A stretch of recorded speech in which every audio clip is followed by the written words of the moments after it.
a los ahorrar esos 200 millones, ¿qué queda afuera? ¿Qué no se hace? ¿Cuál es la parte negativa que puede tener ese ahorro? Sí, quisiera decir que sí hay margen de maniobra. Sí. Uno, por el lado de las transferencias corrientes, el tema de los subsidios que hemos venido hablando. Dos, por el tema salarial y los gastos comunes de los ministerios. También por el lado de la inversión. Muy pocos gobiernos han ejecutado una inversión importante en su primer año de gobierno. Y para dar el ejemplo de Tony Saca, que la inversión bruta del gobierno de Tony Saca fue de 2.3% del PIB, mientras que el último año del presidente Flores había sido de 3.7% del PIB, o sea, casi bajó a la mitad. ¿Por qué? Porque en una transición entre dos gobiernos del mismo partido se traban las carretas. Imagínese ahora en una transición entre dos partidos que son adversarios. Ok. Vamos al corte entonces, volvemos rápidamente con sus correos. Bueno, vamos, Francisco Bonilla, a que nos cuentes qué dicen los correos esta noche. Muchísimo gusto, buenas noches. Es Víctor quien comienza la participación. Dice, te felicito por tu programa y respecto al tema que están tratando, pienso que la mayoría de salvadoreños quiere saber cuál es la realidad económica del país, pero sin maquillajes. Asimismo, aprovecho para felicitar a tus distinguidos panelistas, expertos en materia económica. Fue una mala acción del gobierno actual de haber dicho que la economía estaba bien cuando en la realidad es lo que no se sabía. No se habían pagado los subsidios porque no se tenía dinero en la caja. Prueba de ello es el haber solicitado préstamos a nivel internacional para pagar deuda que le aconsejarían como analistas económicos al nuevo gobierno. ¿Se debe renegociar la deuda? ¿Cuál debe de ser las acciones que debe realizar el nuevo gobierno para hacerle frente a la crisis económica a nivel internacional que pronto golpeará a nuestro país? ¿Por qué no se hizo caso a Fusades cuando dijo que se debía focalizar el subsidio?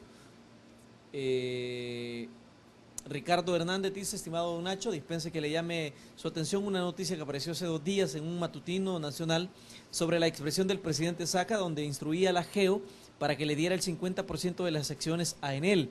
Me preocupa y debe preocupar a todos los salvadoreños esta situación, ya que significa que está dando los recursos nacionales, en este caso geotérmicos, para que siempre a compañías internacionales, por lo que los recursos naturales ya no serán del país y así en otros recursos regalarán el futuro de El Salvador a empresas extranjeras, dejándonos a nosotros, nuestros hijos, nietos y generaciones venideras con menos recursos, más pobres y con el lazo al cuello manejados por intereses privados extranjeros. Le pido pongan atención a ese tema y que tenga un programa sobre este tema. Dice, gracias por su atención.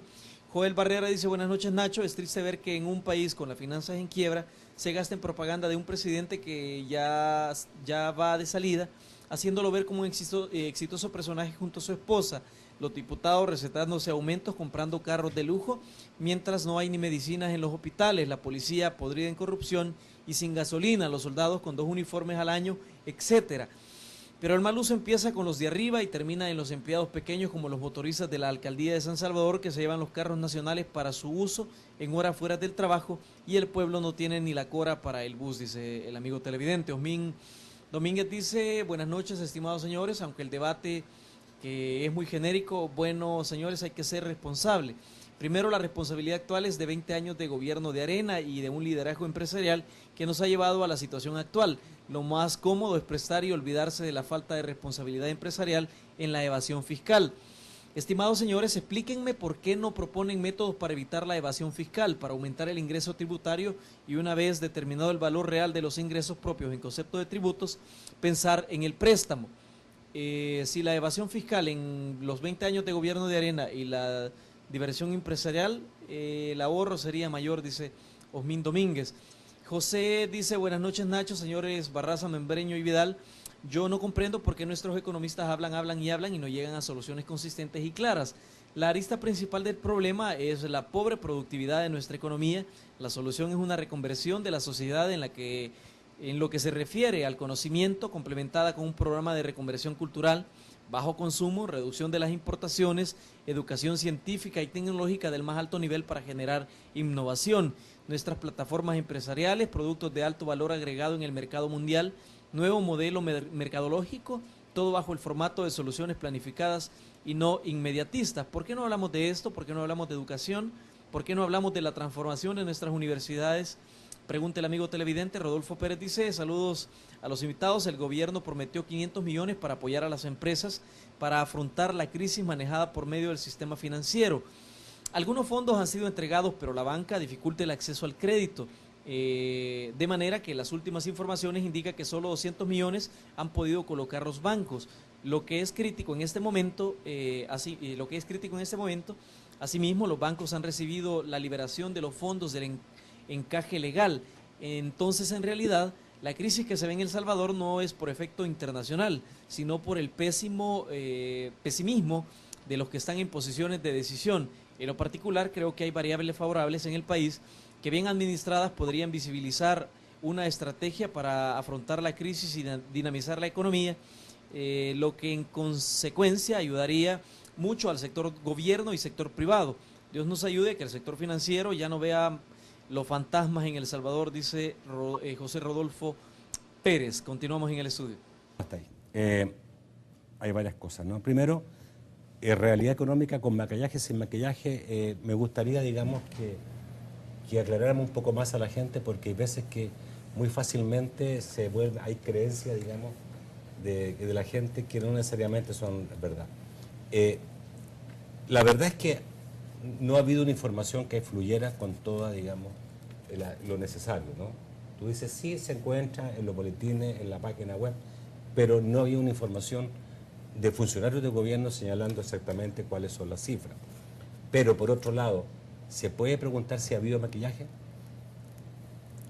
Bueno, ha habido bastante duda, ¿verdad, Nacho? Ha habido bastante falta de información en los últimos meses sobre la situación fiscal real. Se está comenzando a dar a conocer realmente, públicamente todavía se desconoce bastante. Creo que el tema de los 127 millones de dólares de deudas que no ha pagado este gobierno en los primeros 5 meses del año, pues es un tema de parte de esta transparencia, ¿verdad?, que se necesita para que el país conozca realmente la situación, y el hecho también de hablar de un déficit de 3% del PIB versus un déficit más cercano a 5% del PIB, pues son cosas que transparentan las cifras, que le dan una visión clara a la población de cuál es la situación de las cifras fiscales del país y cuáles son las pocas o muchas perspectivas positivas o negativas que pueda tener el país a futuro. Ok, si alguien piensa lo contrario me lo dice ya. Préstamos para pagar deuda. Hoy se te plantea la posibilidad de tener préstamos para pagar deuda, lo que antes para el FMLN era un pecado mortal. Hoy día, ¿ustedes creen que sí hay que adquirir préstamos para pagar deuda? Bueno, es uno de los temas que están planteados, que se manejan normalmente en círculos de centros de investigación economistas. Creo que todos los salvadoreños nos congratulamos de ese acuerdo histórico, lo pongo entre comillas, cuando el FMLN y Arena se pusieron de acuerdo para los préstamos del BID y Banco Mundial. Sucede que eso tenía un destino específico, pago de la deuda que se había contraído, deuda bonificada, tengo entendido, a raíz de los terremotos. Pero sucede que la situación es más complicada que la que se visualizaba y de la que se tenía información. Hoy hay posiciones, entiendo que de FUSADES, de cómo mejor se pospone, se reescalona esa deuda, se renegocia, para utilizar los recursos para hacer frente al déficit que está previsto, ¿no? Entonces, lo importante, creo yo, que se están tomando acciones. Y mira, Nacho, yo quiero también nuevamente rescatar, los salvadoreños debemos estar informados o conscientes de que estamos viviendo una transición política donde estas discusiones precisamente son parte de ese cambio, de ese juego democrático. En administraciones anteriores tampoco creas que no ha habido situaciones de estas. Yo recuerdo que en la transición de la administración Calderón Sol, la administración Flores, también hubo ahí algunos forcejeos por la cifra, y que estamos hablando del mismo partido. Entonces, estos son temas delicados. Indudablemente todos los gobiernos quieren pasar a la posteridad como buenos gobernantes, buenos estadistas, y uno de los temas que salen siempre a colación o que están en la agenda es la situación de las finanzas públicas, porque eso es alrededor de la hacienda pública de que han realizado su gestión.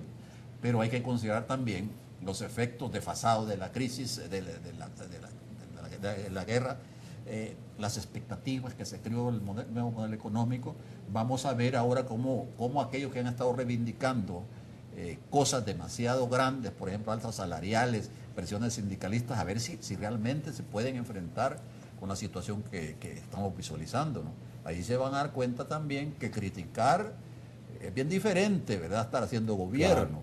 Entonces, menciono esto no para poner en entredicho a nadie, sino que sencillamente que tenemos que manejar las expectativas, porque ese es un tema también económico, hay que manejar las expectativas de manera correcta. Correcto. Y por eso es donde entra en juego nuevamente la economía política.